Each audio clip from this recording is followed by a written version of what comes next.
Rogers, who is in the room. So take it away, Mike. Mike, unmute yourself and proceed.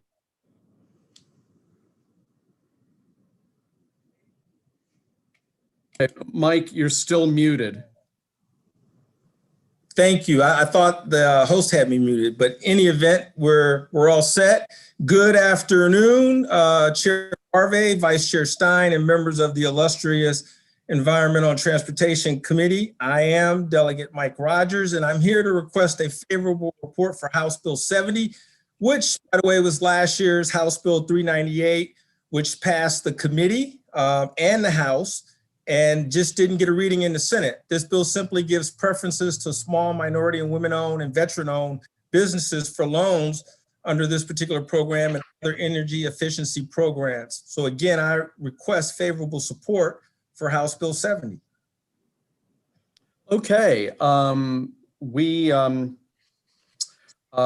have any questions for the sponsor of the bill? Seeing none, there's also no other people signed up to testify for the bill. So thank you very much, Delegate Rogers. That concludes the, oh, wait a minute, we've got a question. Delegate Ruth. Thank you, Mr. Chair. Sorry, not actually a question, but I believe Delegate Terrassa is in the waiting room. Oh, okay. Well, we'll get her in. Okay, Mike. I just want to say I am handling the waiting room the best we can, and we're going to get everybody in, okay? Thank you. Okay. Mike, you're free to go. Thank you, Mr. Chair, and it's always an honor to come before the illustrious ENT Committee. You're welcome. Let me make, before we go to the next bill, and Trish, let me know when Emily shows up, when she shows up. The Speaker's office has asked me to make the following announcement, and I'm going to read it verbatim so I don't screw it up. If you are assigned to the annex and you are on campus today, you must go to the annex to have your voting system security verified. You must do this in person. If you are not on campus and have not done so this week, reach out to us and we will try to make other arrangements. So that's the notice from the boss.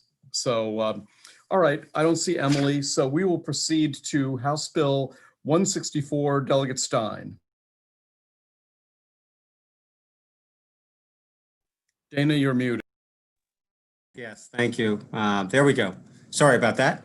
But so this bill is a reintroduction of a bill which we approved and the House approved 133-0 last year.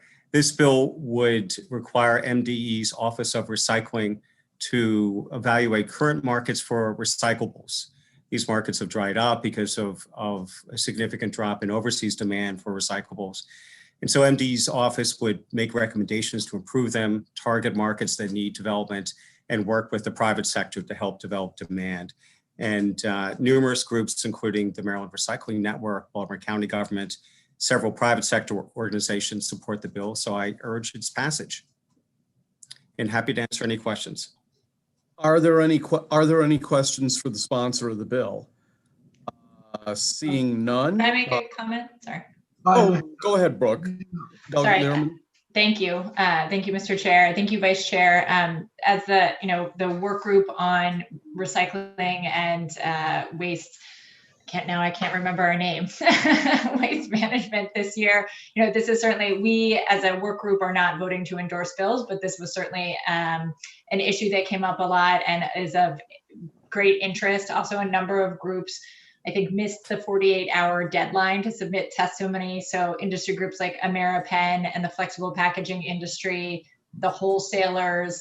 So I just wanted to note that there is broad support among industry as well for this bill. Thank you. Great. Thanks a lot, Delegate Learman. Let me just point out before I call up the witnesses, no one is signed up to testify against this bill. It's a bill that passed last year, and so bear that in mind. And the following people are signed up to testify in favor of the bill: Ellen Valentino, Alex Butler, Sarah Price, Pam Casemeyer, Charles Miller, Richard Keller. So we'll start with the first name on the list, Ellen Valentino. Welcome back to the committee, Ellen. No, thank you. And I appreciate the opportunity to appear today. And I just want to start by saying that I hope you are all well and staying safe. You know, it is, I wish we could be Thank you. together. With that said, Mr. Chairman, I can take your cue this early in the session that nobody has signed up in opposition. We submitted our testimony and want the committee know that we do think this is will chart a best and better course for Maryland as they go forward. And we look forward to working with MDE, the committee members, as they begin to make a better day for Maryland around recycling. So thank you. Thank you, Ellen. Alex Butler with MACO. Alex, welcome back to the committee. Thank you, Mr. Chair, and good afternoon, Chair, Vice Chair, members of the committee. Alex Butler, representing the Maryland Association of Counties, here in full support of House Bill 164. I will try and be very sensitive of your time early on this afternoon, and just say that MACO is in full support. Recycling networks have had some issues, especially since the China sword policy was enacted, finding reliable markets for their recycled materials, and we support this bill fully. Thank you very much. Wow, terrific. You may get the award so far for brevity. That's a good thing. Thanks a lot, Alex. Next, Sarah Price with the Maryland Retailers. Sarah? Is Sarah there? Well, we'll move on. She's not in the waiting room. Okay, Pam Casemeyer, I don't see her. She's not in the waiting room either. I'm on. Can you hear me? Who's on? Pam, it's Pam. Oh, Pam, yes, I can hear and see. Hey. Go ahead. That's okay. If I say me too, can I take Alex's award?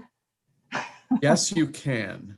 Although I'm going to lose it because I have one more sentence to add, and it's really that I know what a huge amount of focus we're going to do on recycling this year. But to remind everyone, without markets, none of the other policies and proposals are ultimately going to be acceptable. Yep, no truer words have been spoken so far. Thanks a lot, Pam. Charles Miller, are you out there? Yes, I am. Go for it.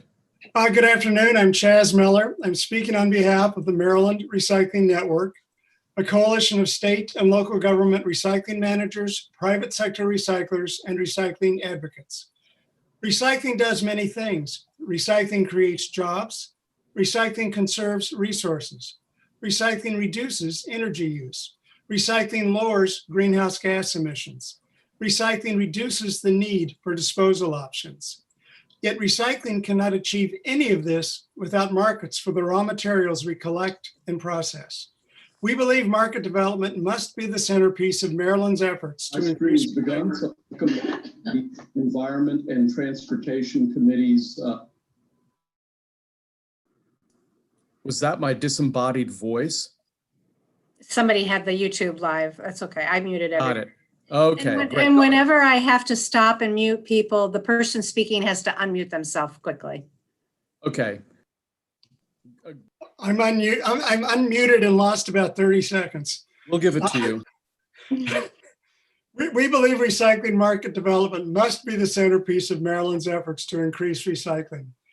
House Bill 164 creates a recycling market development program led by the Maryland Department of Environment, but working with a number of state agencies, local governments, and the private sector. This bill is fully consistent with our goals. HB 164 gives MDE the tools to improve markets for Maryland's recyclables. These include evaluating current markets, targeting markets that need development, encouraging Maryland businesses to use more recycled materials, and examining potential funding mechanisms for new businesses. Recycling markets are essential for the success of curbside recycling programs. Without end markets, our recyclables will be sent to disposal. The good news is that most of our recyclables are sold, but as we recycle more materials, we need stronger, better paying markets. We want manufacturers to know that Maryland is open for recycling businesses. Maryland is competing with other states for these businesses. We must outdo them. We strongly support this legislation, and we thank Delegates Stein and Learman for their leadership in this area. Thank you, Mr. Chairman. Thank you. Next, Richard Keller. Richard, are you out there someplace? Yes, there you are. Take it. Trish, please reset the clock and You're up, Richard. Mr. Chairman and committee members, I am Richard Keller, Acting Baltimore County Recycling and Waste Prevention Manager. Baltimore County supports House Bill 164. The bill would create a recycling market development program led by the Department of the Environment and coordinated with public and private agencies. As Chaz just mentioned, the goal is to show that Maryland is open for recycling business. County Executive Olszewski has championed the fight for a sustainable future and worked to make Baltimore County a leader in environmental protection and sustainability. We support state efforts to limit the environmental effects of waste disposal and to extend our landfill space. Recycling success depends on stable long-term markets for materials. Recycling does not occur until a manufacturer uses recyclable material to make a new product and someone uses the recycled product. China's efforts to limit its imports on recyclables and to establish new, more stringent contamination requirements has highlighted the need to create new markets for recyclables. There are more than 20 states with active market development programs. These programs have expanded recycling manufacturing capacity, created new recycling jobs, and increased purchases of recycled products. The bill would encourage existing Maryland businesses to use recyclable materials, offer opportunities for new recycling businesses, and expand buy recycled programs. These efforts would make Maryland a leader not only in the nation, but in the private sector as well. Collecting more materials alone will not move the needle on recycling rates.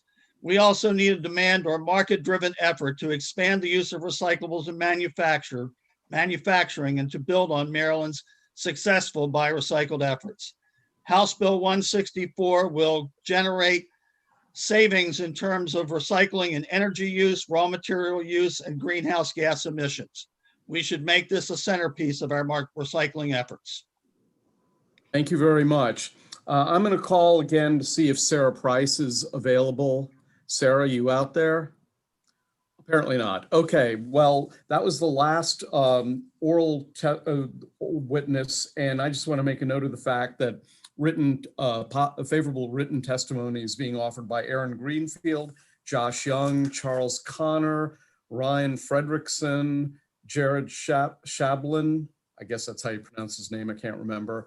And there is informational written testimony from Tyler Abbott from MDE. So that concludes the public hearing on House Bill 164. Trish, I take it that Emily Shetty isn't back yet? No, she is not. Okay, so we'll go to House Bill 302, also Delegate Stein. Thank you, Mr. Chairman and members of the ENT Committee. This is reintroduction of last year's House Bill 136, which the committee and the full House approved, and the bill deals with septics. More than 400,000 homes in Maryland have these systems, but problems with their design or maintenance can hide for years, which in turn can lead to contamination of the ground, wells, or streams. So it's critical that the individuals who design, install, and repair septics are properly trained. This bill would bring much needed standards to the septic industry. It creates a board to oversee the licensing procedures for individuals in the industry, such as installers, property transfer inspectors, operations and maintenance providers, and pumpers. And the board established by this bill is just like the licensing boards for plumbers, electricians, well drillers, and other trade professionals. So with that, Mr. Chairman, I urge a favorable report. Okay, any questions for the sponsor? I've got a couple. Go for it, Delegate Jacobs. Can you indicate how many boards already exist that these installers belong to, the license that they already have? No, but I believe that the witnesses that'll come behind me could probably answer that. Because I mean, this is just another layer of licensing or creating another board on top of already existing boards. Well, I believe Delegate, and again, the folks who come after me can confirm that there's some categories of professionals under that would be covered by this bill, which are not otherwise covered. All right, we'll hear what the next guys have to say. Thank you. Okay. Delegate Clark has a question. Thank you, Mr. Chairman. Delegate Stein, is this bill, is it exactly the same as last year? Does it incorporate the concerns that my local septic people had last year that pertain to the bill? Yes, Delegate, it does. It's identical to the version as we amended it in committee and approved it by the committee. Okay, thank you. Delegate Holmes. Thank you, Mr. Chair. I just wanted to know from the Vice Chair, would these applicants be required to learn any form of stoichiometry? Gosh, I understand stoichiometry is pretty complicated, so I hope not, but one never knows. So, Delegate Ampry will just have to learn the in-jokes of the Environment and Transportation Committee as they come along. So, thank you, Mr. Chair. You're welcome. Okay, unless there are any further questions, let me go on to the witnesses that have signed up in favor of the bill, and no one signed up in opposition. So the witnesses are Edward Harrison, Matthew Geckel, Drew Schmidt-Perkins, Emily Ranson, and Alex Butler in that order. So let's start with Edward Harrison, if you're out there. Mr. Harrison. Yes, sir. I'm here. You hear me? I can hear you and see you. Thank you. All right. Good afternoon, Mr. Chairman and committee members. My name is Eddie Harrison. I'm testifying in support of Senate Bill 302. First, I would thank the committee. I would like to thank the committee for its hard work in the last legislative session that ultimately passed this bill through to the Senate. I am an unpaid legislative liaison for MALPA, the trade organization for the on-site industry in Maryland. I am also a small business owner of BAT On-Site, an automated on-site wastewater operation and maintenance provider. I've been involved in the on-site wastewater industry since 1984. The on-site wastewater system is the most expensive appliance in the home and deserves appropriate attention. Due to the advancement of the technology and field practice that have occurred over the past 50 years, the days of digging a hole in the ground and assuming the wastewater will just go away are long gone. Systems today have critical excavation dimensions that have to be adhered to. More and more systems require electronics and electrical controls for treatment and even distribution. This industry has advanced much faster than the oversight and the education has. There are too many professionals performing work in this field that are not properly trained and costing property owners unnecessary grief and money that can be into the thousands of dollars. This can all be rectified with proper education and training to bring to all on-site wastewater professionals and bring them into the 21st century. We, as in MALPA and this panel, have reached out with online surveys, work groups, open forum discussions, individual interviews with every known group that will be affected by this bill. In our quest for feedback, the only vocal opponents to this initiative were people that resist change for change's sake. Almost all other people we discussed with this initiative with could see the value in it. The work group sessions that were held produced very helpful input to greatly improve the bill. Please give this bill a favorable report to protect the Maryland property owners and the property owners' most valuable asset. Thank you very much. Thank you, sir. Next to testify will be Matthew Geckel. Matthew, welcome back to the committee.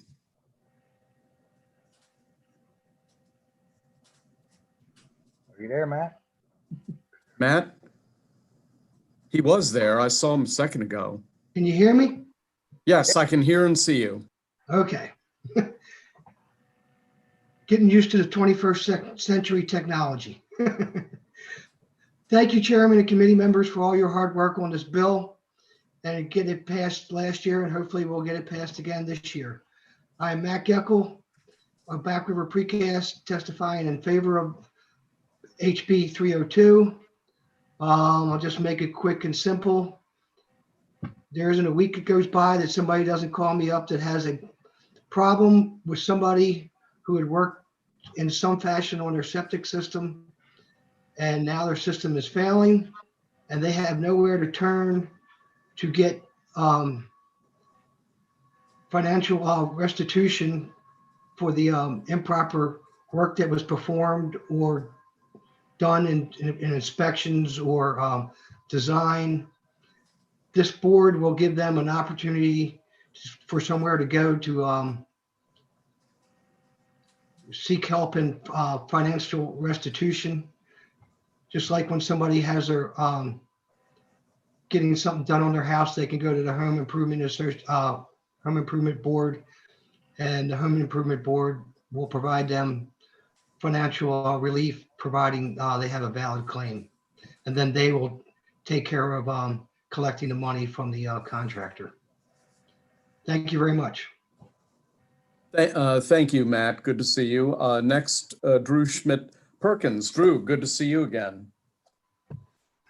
Thank you, Mr. Chairman. My name is Drew Schmidt-Perkins, representing Back River Precast and Team Septics. Also want to thank the Vice Chair for submitting this bill again on behalf. This bill and the work that you've done over the last few years, it's going to do a number of things. One, it's going to protect consumers, as you have heard, their homes, their health, and the environment from sewage backing up, overflowing, or escaping into nearby waterways. It's going to protect the number of, am I doing something wrong? No. I was counting the number of people. It's going to protect a number of the excellent practitioners in this field who do a great job, but unfortunately have to clean up after other people's mess or give the industry a bad name. And three, it's going to give regulators a new tool to make sure that this industry is doing its best possible job. A couple quick stories. One, a licensed plumber installed a septic system in Tawnytown that was later cost the homeowner $10,000 for the illegal system and $20,000 for the new system. A brand new homeowner bought a house, and when her dog became very, very ill, it was determined that it was a septic system that was badly designed, badly installed, badly maintained, and not caught by a home inspector. Septic systems are installed backwards, not upside down, sideways, all kinds of problems, which cause homeowners considerable expense and the environment a great deal of harm. So we again ask you to please support this bill, bring this professional board, just like plumbers, electricians, hairdressers, everybody else has these boards to ensure that this industry is as good as it can be. Thank you. Thank you, Drew. Next, Emily Ransom. Emily, are you out there? I am. Okay, you're up next. Welcome back. All right, good afternoon, members of the committee. I am Emily Ransom with Clean Water Action, here in support of House Bill 302. We would like to echo that we appreciate all the work that the committee did last year on the bill. Septic systems, they are absolutely vital. They play a crucial role in the health and well-being of not only our waterways, but also public health. As Maryland continues to grow and our understanding of the soil types, the technology, how all these processes work, as our rain events change and intensify, as land use patterns change, it is important to have a septic industry that has the oversight and capacity to respond to these changes. Septic systems are basically decentralized wastewater treatment plants, and so it's really important that they are being designed, installed, and serviced properly for the specific conditions of those soils there, as well as the flows and the use of that particular system. Many other industries have similar boards. Electricians, plumbers, home inspectors, interior designers, home improvement contractors, pawnbrokers, many other industries. And HB 302 is designed to improve the accountability to ensure that proper design and workmanship in installation, maintenance, and it's a critical tool for safeguarding against faulty designs, faulty installations that could be polluting our waterways, our groundwater, and endangering folks, especially if they are drinking or interacting with that water. And for those reasons, we support HB 302. Thanks. Thank you very much. Is Alex Butler there? Good afternoon, Chair, Vice Chair, and members of the committee. Alex Butler with the Maryland Association of Counties, here supporting House Bill 302 with amendments. For 2 years, the environmental health directors and members of Team Septic met to discuss potential issues within the on-site wastewater industry. The outcome of those meetings was that on-site property transfer inspectors may need additional requirements, and there was an agreement struck that would run licensing for inspectors through the Maryland Department of the Environment.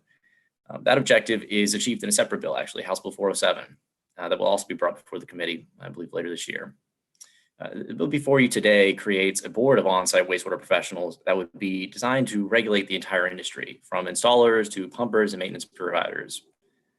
The Conference of Environmental Health Directors researched the data from Team Septic and was not convinced there was evidence of premature failure of on-site disposal systems. To them, in combination with their on-the-ground experience, there was a feeling that more regulation for the industry was not necessary apart from licensing of inspectors, and that the associated costs to contractors, installers, designers, and on-site operation and maintenance providers and pumpers related to more regulation could increase costs to small business owners, local jurisdictions, and eventually be passed on to homeowners.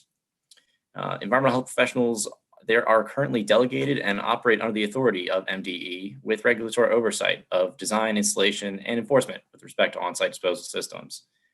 They would be here to articulate some of their concerns. They're actually working really hard. They have their hands full enforcing preventative COVID measures in food service areas and beyond. You'll recall last year they showed up opposing the bill.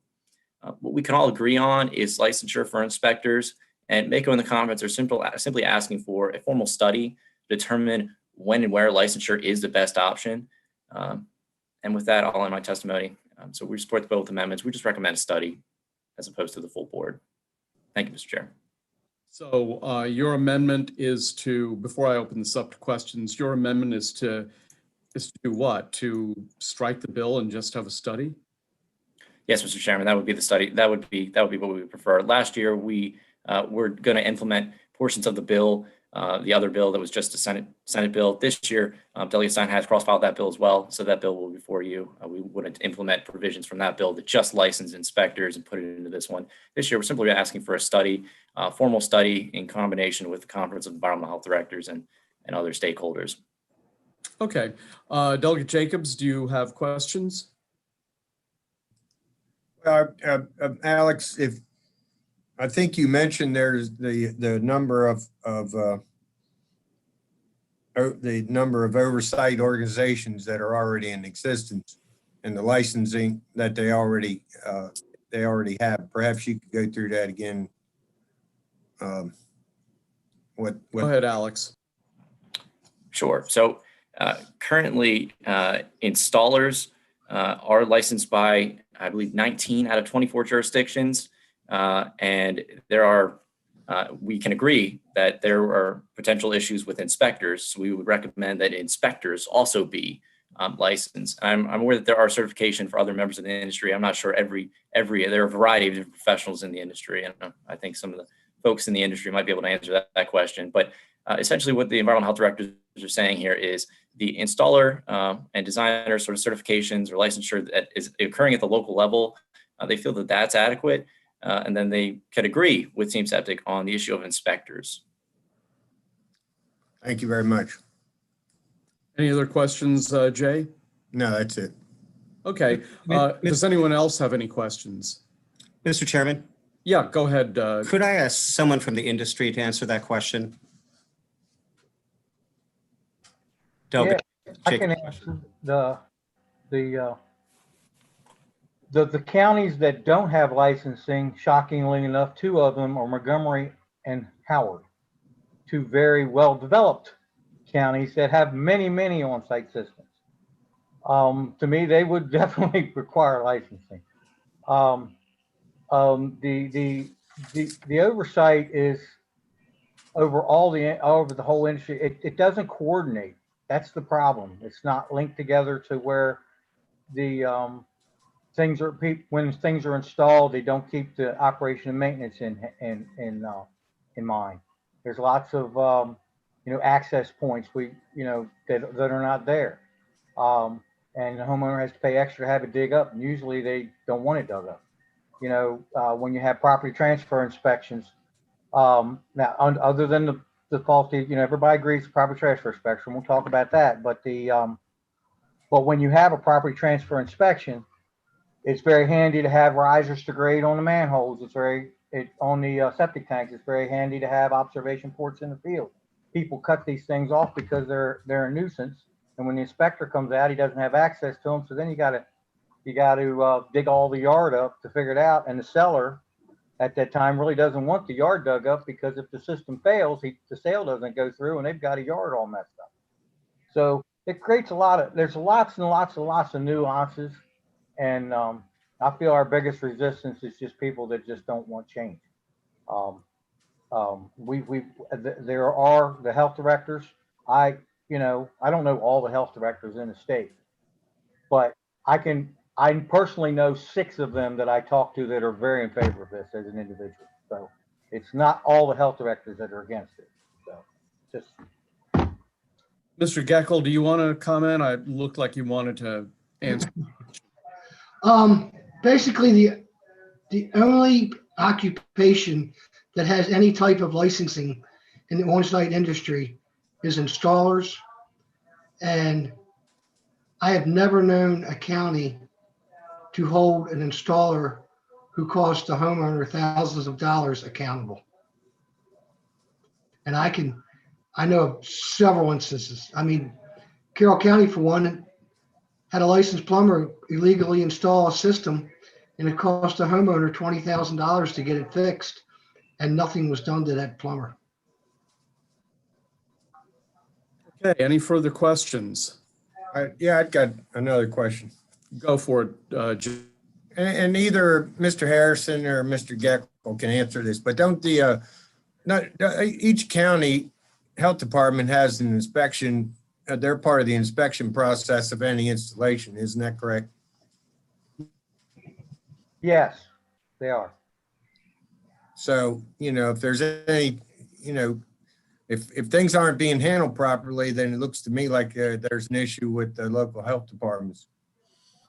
Well, the thing with the local health department is it's too, for lack of a better word, political. It falls on one person's shoulder to sanction anyone. And as soon as they sanction someone, somebody makes a call to a delegate or a senator, and next thing you know, the sanction goes away. There's just not and with a board, you would have a board. Nobody argues with a board because that's a collective group of professionals in the same industry. So if someone is sanctioned, it holds. I've just seen too many times where the health department doesn't provide a sanction because I've actually had the conversation with them. It's not going to do any good because somebody's going to complain and I'm not going to be able to do anything about it. So they just don't have the teeth because it falls on their shoulders when they sanction someone, and then they get a call from a delegate or a senator or county commissioner or county executive saying, "Why'd you do this? It's poor business." And they got to answer to it, and it's hard for them. And they're government workers that just like to collect their salary and go home peace and quiet. They don't fight. So what you're saying is can't trust the county health department. You can trust this board yet to be created to be non-political and make the proper decisions. No, they make the proper inspections, but when they do the sanctioning, when someone actually does something wrong that is discovered later, and when they do something wrong while they're in the middle of the installation, the inspector makes them correct it. That's not a problem. It's when someone illegally installs a repair on a home and gets caught, and the health department tries to pull their license. Then you get people not wanting to follow through with it. It just becomes a mess, and there's not enough, and they don't get paid enough to I don't hold against the health department, but they don't get paid enough to make these arguments. Well, I'll tell you, I have a lot of faith in my local health departments in my counties that I represent. They're doing an awesome job right now during this COVID pandemic of taking care of the citizens in my district. And I find this comments to be almost offensive to the local health departments. I can't believe that that's entirely true. You know, I've worked in the business myself, not in the sewer, septic business, but in construction, and the inspections that I've seen over where I work is pretty damn tough. So I think that's your opinion, but I can't see where this creating another level of bureaucracy is going to fix anything. Delegate Weigel has a question. Go ahead. Yes, thank you, Mr. Chair. Yeah, I just want to follow up on a comment about health departments. I think, and our experience in Washington County is quite the contrary, that we hear that they're too critical and too technical in their inspections and all, and actually holds up the process. So I don't agree with the statement that it's too political at the health department level, and this board would be better at managing that. I've reached out to our local health department because they were opposed to this bill last year, and I would like to know what their opinion is regarding the bill again this year. Well, okay, do you mind me responding to that? Go ahead. Do a great job of the inspections. I'm not criticizing their inspections at all. It's not the inspection part. They do a great job. It's when you have a bad actor, how it is handled. That's where the problem comes. Not that someone installed something wrong and the inspector's looking at it and saying, you got to fix this.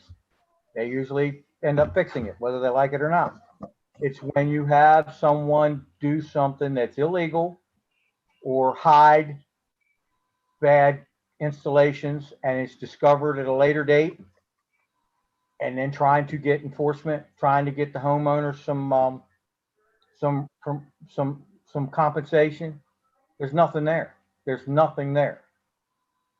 Yeah, I mean, it just seems, there was a comment made earlier, there was a $20,000 mistake on a septic, and that should have been caught at the inspection level by whatever county that was in, whoever's health officer that was. So, you know, if there's an issue that needs fixing, maybe it's an issue with the inspections not being performed properly and not creation of a whole new board.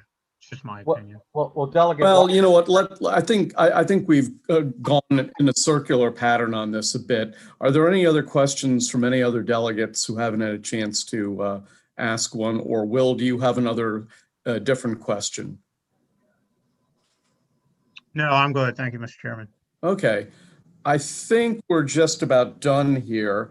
Let me also point out that offering written testimony in favor, Reed Johnson, Jean Von Gunten, and of course the vice chair. So that appears to conclude the public hearing on House Bill 302. Thank you, everybody. Let's proceed. Trish, we don't have Emily Shetty yet back, do we? I'm here. No, she's still currently in another. Oh, she just. There she is. You all let me in. Thank you. But Tricia Yes, absolutely. in the waiting room. So and she is testifying with me on this bill. So I'm sorry, what was that, Emily? I'm sorry, Mr. Chairman. Tricia Swanson from the Montgomery County Chamber of Commerce is in the waiting room. If someone can please. Okay, well, Delegate Shetty, why don't you start? You're new to the committee. We're giving sponsors 4 minutes, so you'll see the 2-minute timer cycle through 2 times. And please begin. Thank you, Mr. Chairman and Vice Chair Stein, esteemed members of the Environment and Transportation Committee. I thank you so much for the opportunity to testify in support of HB 61, a bill that will establish a statewide green business certification program based in part on the successful program currently running in Montgomery County. This bill is identical to HB 896 from the 2020 session, which passed this committee and the chamber, but did not have enough time for consideration in the Senate prior to our early adjournment. In December 2009, Montgomery County, in partnership with Montgomery College and the Montgomery County Chamber of Commerce, launched a green business certification program to encourage businesses to implement environmentally friendly practices. This program is voluntary, it's robust, and it includes participation from a number of diverse businesses, from hotels to restaurants, grocery stores, and local farms.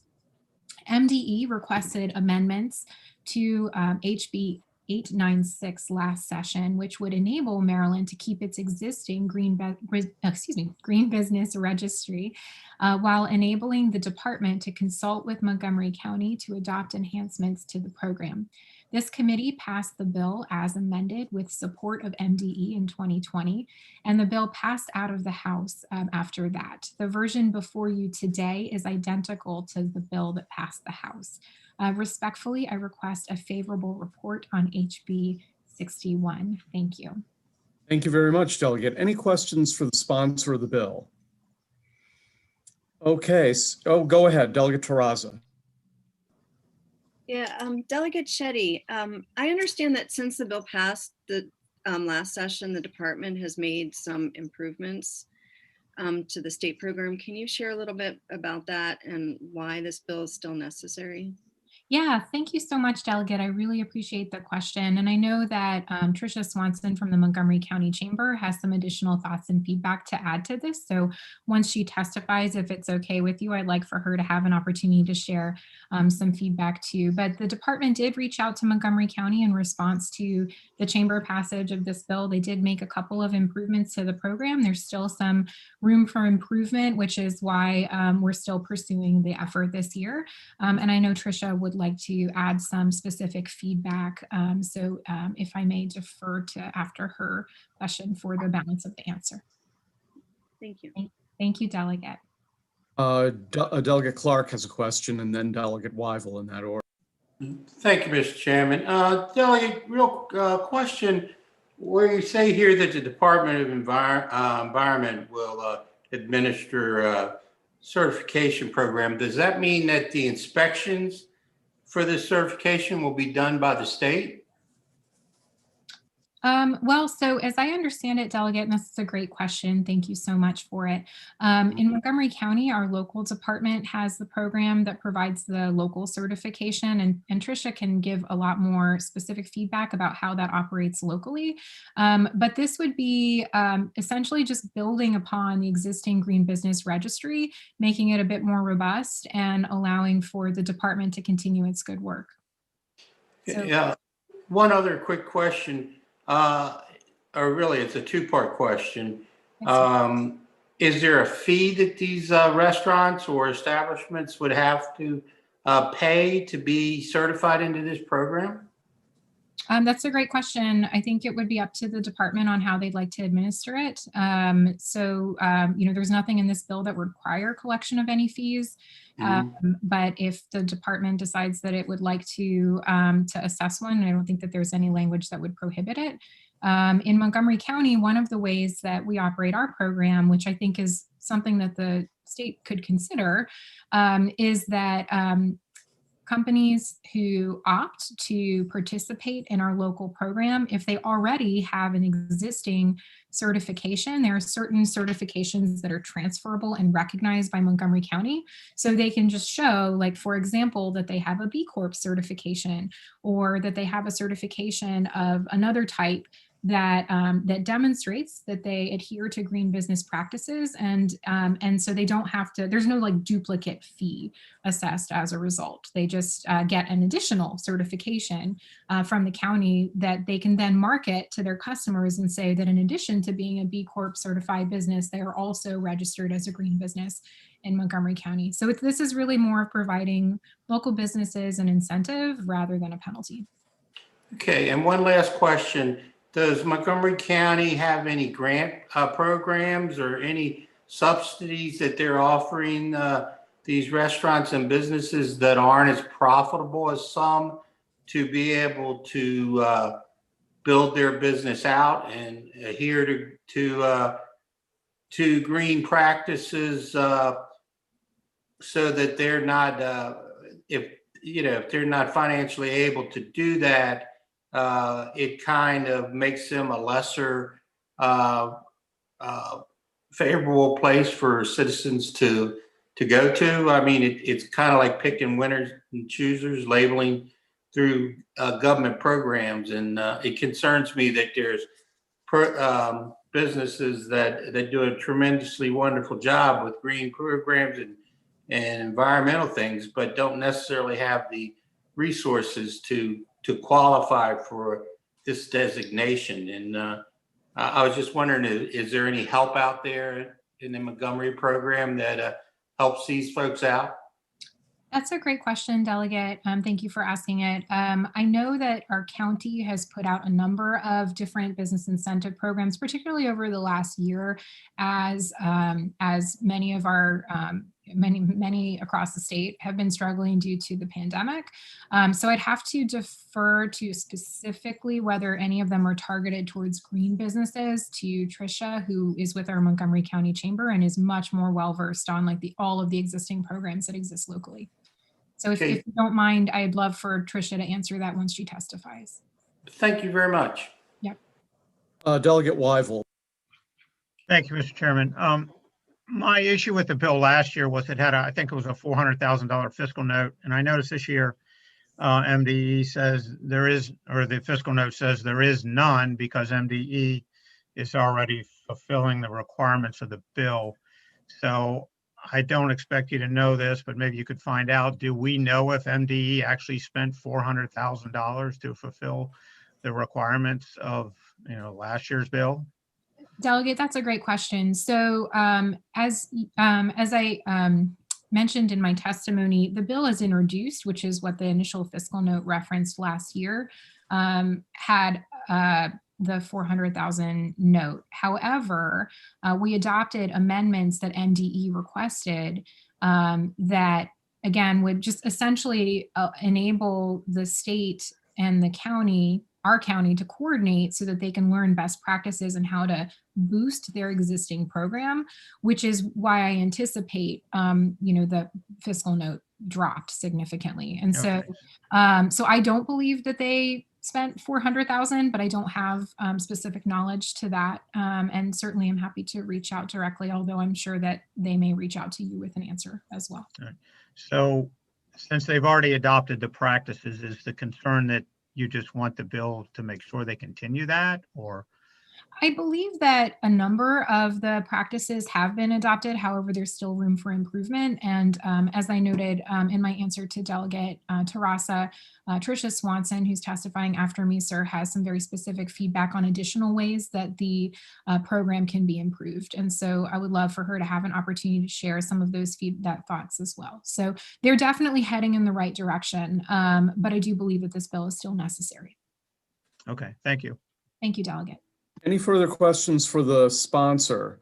Seeing none, we'll proceed. There are only two people signed up in favor of actually one person signed up in favor to testify in the bill, and that's Trish Swanson. And Trish, you have 2 minutes. Welcome back to the committee. Thank you, Mr. Chairman, Mr. Vice Chair, members of the committee. For the record, Tricia Swanson, Vice President of Government Relations for the Montgomery County Chamber of Commerce. You all have done a fantastic job teeing up my testimony. A lot of what I have to say is included to answer some of your questions, but obviously if there are questions after, I'm more than happy to answer them. The Chamber's here in two capacities. We were one of the co-founders of the Montgomery County Green Business Certification Program, but also as a green certified business as well. The program originally started over a decade ago as a way to promote green initiatives for those companies that leased office space. So as you all know, if you rent an office space, the tenants don't have the ability to green the building as a whole, but they can green their practices. For example, as a green business, the Chamber uses composting. We don't use any single-use plastic, things like that. So when we started as a green tenant opportunity has evolved into a robust program in the county covering a large swath of business sectors. Montgomery College is a green business, hospitality, farmers, restaurants, an accounting firm, and many others. What the county program does is it essentially acts as an umbrella program. It has a few certifications of its own, including the leasing that I mentioned. The county actually comes out to the Chamber with a checklist to make sure that we are still kind of falling under that green business certification, but that what it does for things like restaurants were brought up. And I can send around the website of our green business certification program that has all of the links to the various kind of third-party certification programs that we use. But there's a green restaurant certification standard that in looking initially at the website, I don't see a cost associated with that. I'm more than happy to kind of deep dive and look into the range of costs that these programs have. If that would be helpful, I'm happy to do that. But so if the county, if this particular restaurant falls under this national standard of a Green Restaurant Association certification, Montgomery County recognizes that, and then that restaurant then qualifies as a Montgomery County green business. And basically what this bill would do is it would amplify that recognition to a statewide certification that would then layer on to the Maryland Green Registry for those businesses that want to take the next step. I do really appreciate how much the Department of the Environment at the statewide level has worked with us. I think we're moving in the right direction, and taking an initial glance at the website that they put together. Trish, if you could wrap it up a bit. Yes, the website isn't as robust as we would like to see, including links to the various ways that people can be certified under different sectors and things like that. Happy to expand more or answer any questions, but thank you very much. Thank you. Questions? Any questions for Tricia Swanson? Okay, seeing none, no one else has signed up to testify orally. I will say that several people have offered favorable written testimony. MJ Kraska, Jerry Kickinson, David Guier, Emily Ranson, Sandra Markart, Jared Shablin, Vera Price, and Richard Tabito. So that's it. That ends the public hearing on House Bill 61. Thank you, Delegate Shetty. So let's proceed to House Bill 333. Delegate Clark. Thank you, Mr. Chairman. Committee, thank you for being here today. This is new to me to present a bill by Zoom, but the bill that I have for you today was a very simple bill that passed this committee in the House last year as HB 1533. The bill stalled in the Senate and didn't receive a hearing because of the shortened session last year. The bill allows for certain work to be done by counties and municipal employees on county and municipal property without a marine contract license. The purpose of the bill is to allow the counties and municipalities to use their own employees to do minor work in and around wetlands, including instead of contracting for these jobs. This will save them time and save them money. Since then, since the end of last week, I had a couple phone calls, one from the Department of Natural Resources and also one from Chesapeake Bay Foundation. The Department of Natural Resources had some issues that slipped past them last year in this bill, and I've presented an amendment in the testimony to fix their issue. The issue with Chesapeake Bay Foundation, I wasn't able to connect with the foundation until yesterday, and they sent me an email this morning with some of their concerns, which I believe that we can correct fairly quickly with them with another amendment to the bill.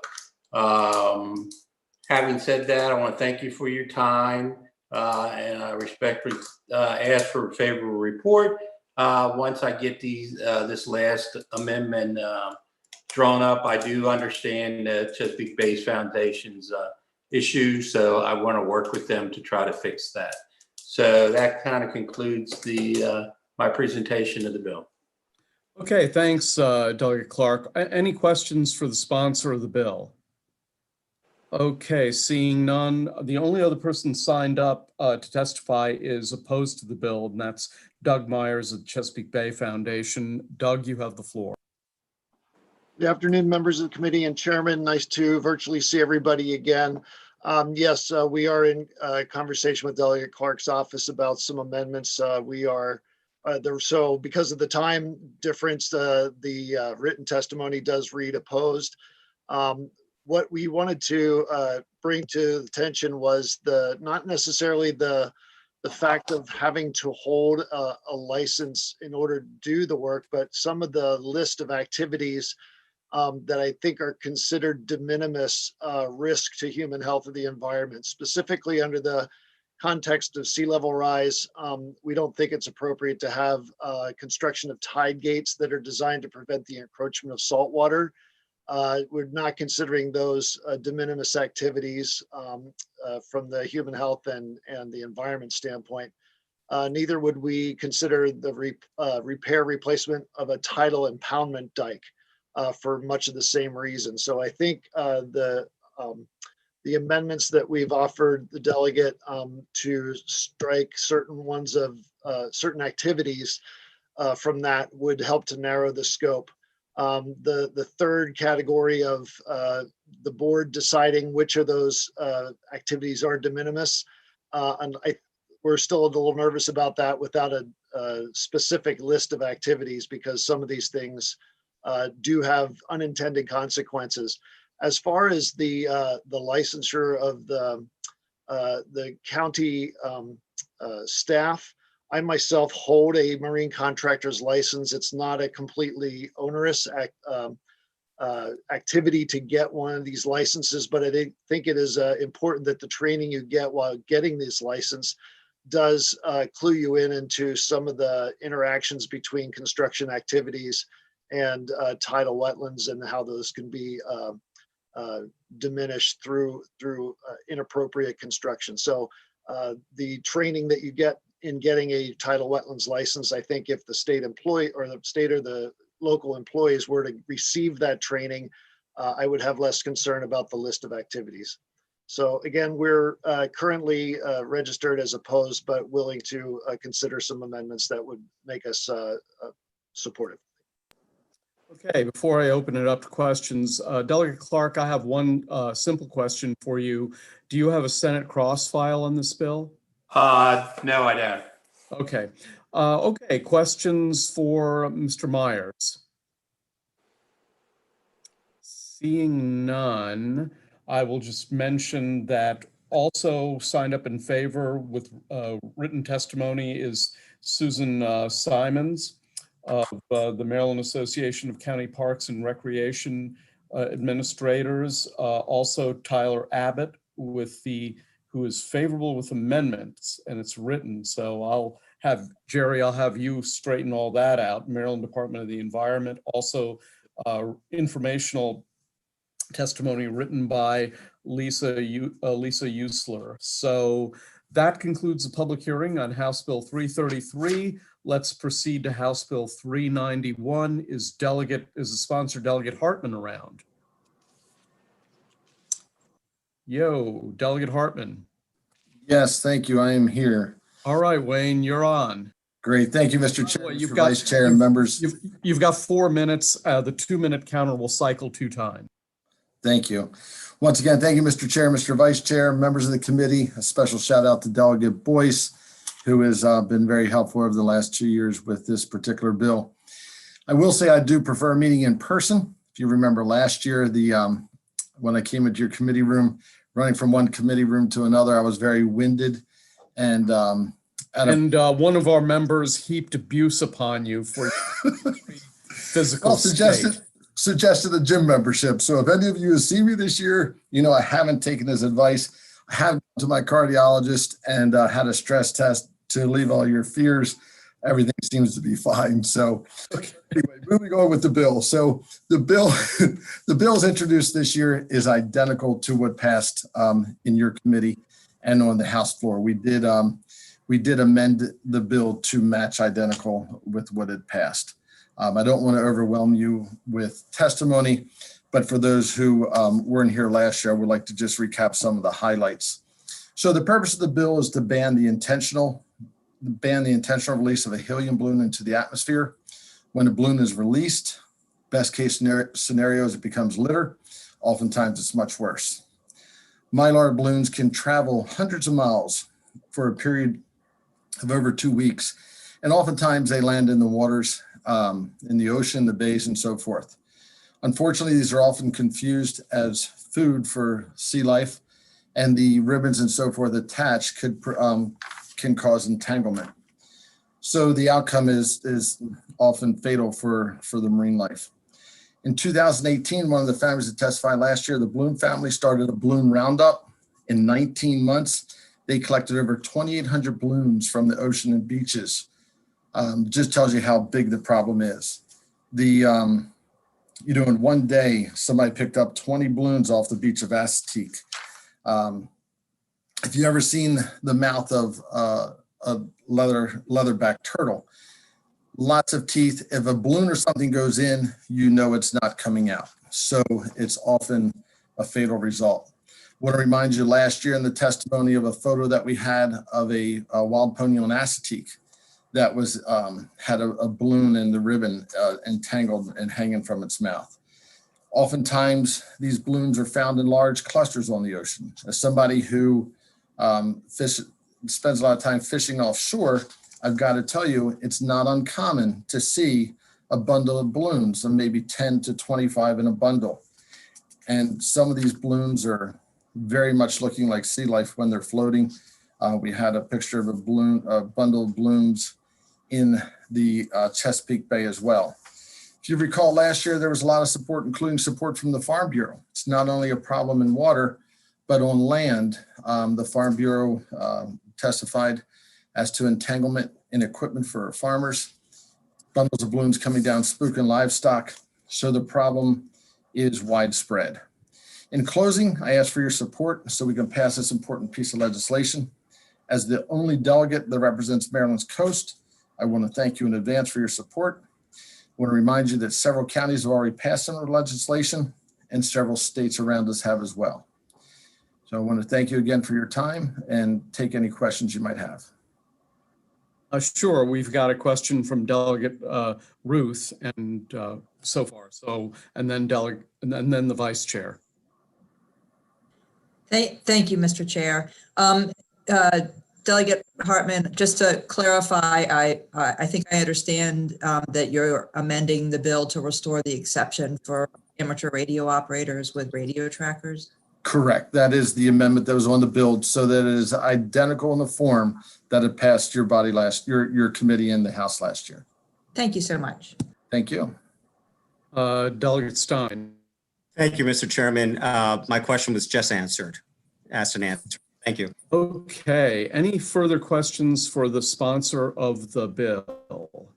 Seeing none, I understand that Councilmember Tom Hucker might be testifying, and since he's an elected, I'll let him go first if he's around. Tom, you around? Hi, Mr. Chairman. How are you? There you go, Mr. Council President Tom Hucker. Welcome back to the Environment and Transportation. Thank you. I hope you can hear me. You just faded out for a second, but no, I thank you very much. I feel right at home. Nice to see you and the Vice Chair and all the members of the committee. Thank you so much for inviting me. Again, for the record, I'm Tom Hucker. I'm president of the Montgomery County Council. It's very much a pleasure to join you in support of House Bill 391. I want to thank Delegate Hartman and all the co-sponsors for advancing this important legislation. This, of course, will help reduce trash pollution and is one of many important environmental bills in front of you this session. I was invited because I passed Bill 620 through the Montgomery County Council last September to address the intentional release of balloons in our county. Our legislation was supported by my colleagues unanimously in the county executive and many environmental and animal welfare groups. When I was approached by the advocates for this, I got to tell you, I was surprised by how common these events still are. They're widely, they're often scheduled for weddings, graduations, bar mitzvahs, other celebrations. And of course, they end up essentially being planned littering. So I don't think this bill should be very controversial. Other jurisdictions have passed similar legislation in Queen Anne's and Ocean City, California and Virginia as well. So we've done our part, certainly in Montgomery County, and we are urging you to give us a statewide solution, since whatever balloons are released in any county don't tend to stay in that county. I would respectfully suggest two quick amendments. One is around the definition of balloon. You might want to look at the county language states balloon means an inflatable object manufactured from plastic, latex, rubber, or mylar, and inflated with a gas that's lighter than air, such as helium. I think your language, I understand, is a little more vague. And the definition of instance of a balloon, a balloon release, we debated to some degree, and our language ended up stating each release of 50 or fewer balloons at one time is a separate civil violation, and that allows us to have a greater enforcement penalty against an individual or an organization releasing 500 or more balloons at a time, which we've seen, rather than having the same penalty for an individual just releasing a few balloons. The language was recently used in our law, and obviously that would give us enforcement consistency if you were to adopt that as well. Again, thank you so much for inviting me today, and look forward to your discussion. Tom, do you have to rush off, or can you stick with us while other people try to answer? Would you like to answer questions now so you can take off? Is what I mean. I'm at the mercy of the chairman, Mr. Chairman.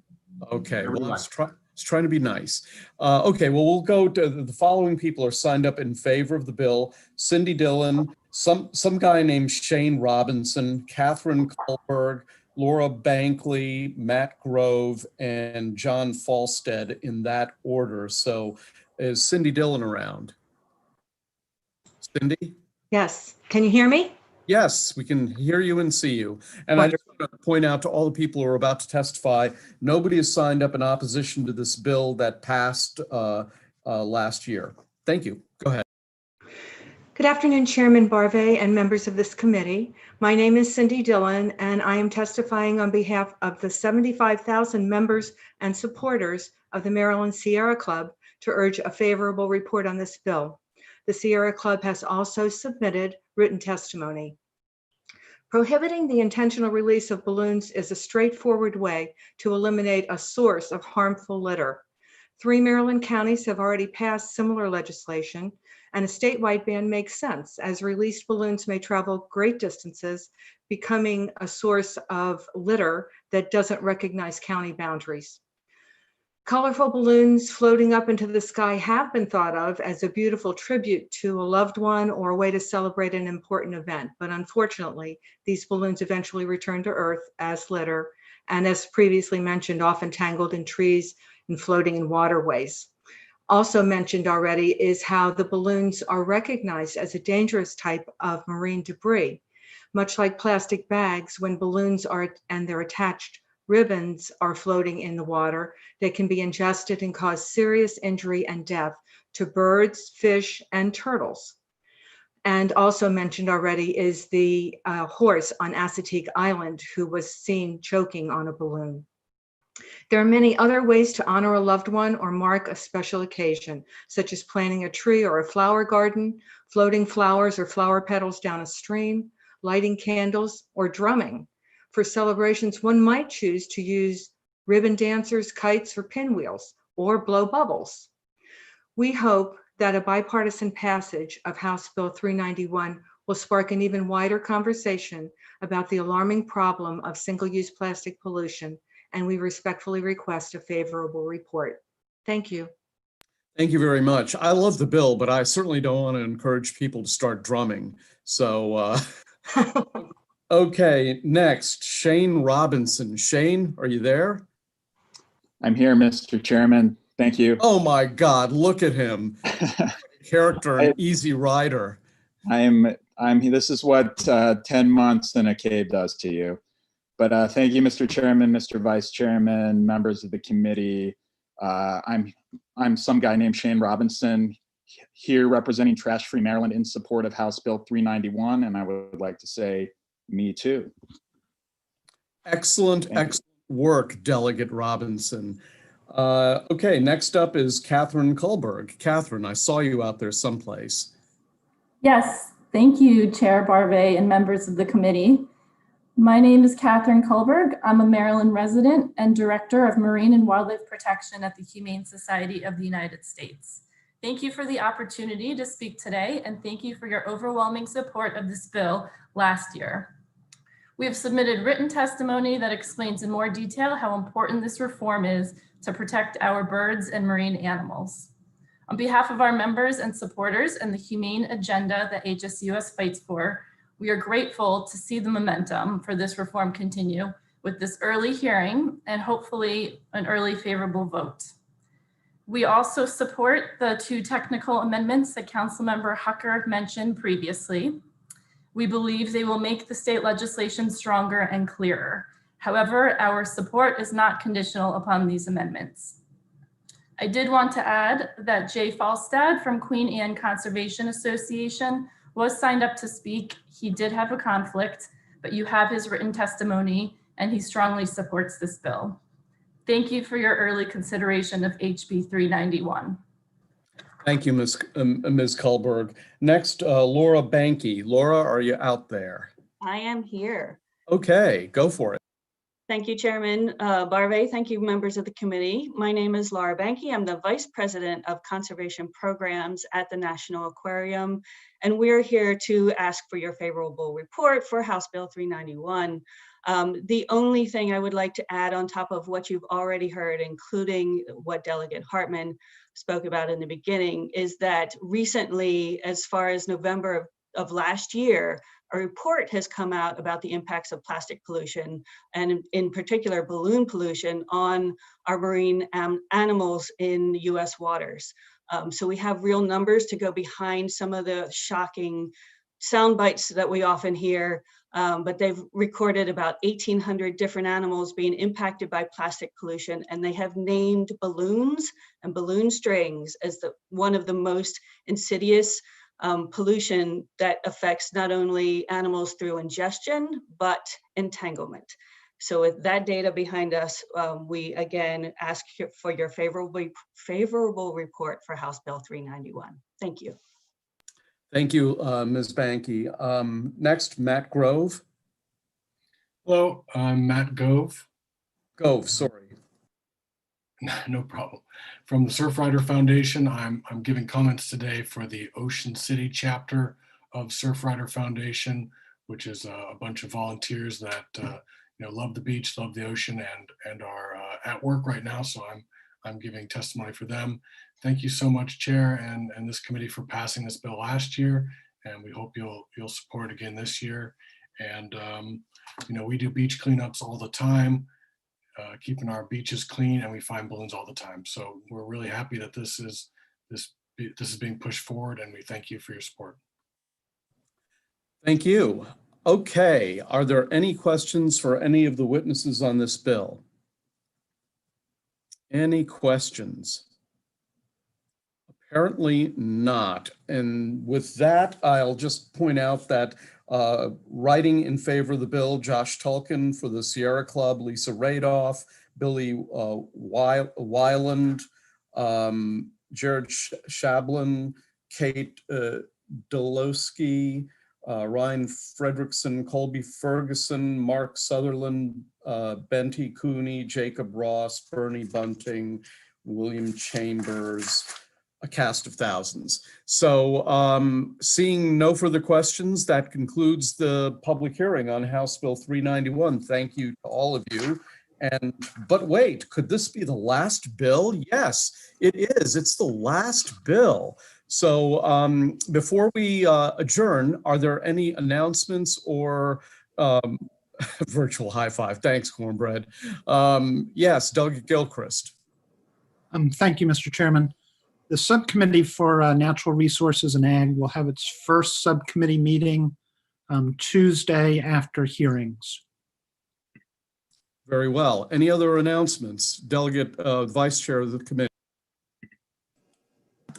Unmute. You're having trouble unmuting yourself?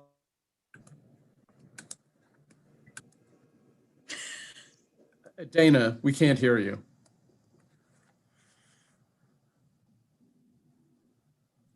Okay, sorry about that. So the Environment Subcommittee will be having a procedural meeting. We won't be considering any bills, but procedural meeting this coming Tuesday at 10 a.m. Thank you.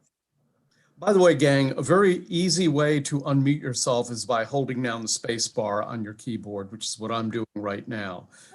It's so big that it's almost impossible to miss. And with that, Delegate Healy.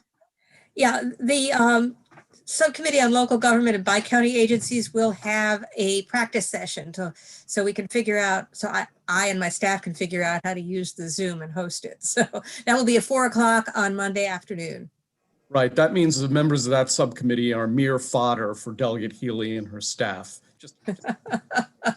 Okay, any further questions or announcements for the good of the order? Seeing none, we had a great hearing. Thanks for everyone for being here, and see you, well, we're not meeting Monday, so see you Tuesday unless you are calling me separately at some point. So anyway, have a great weekend, guys.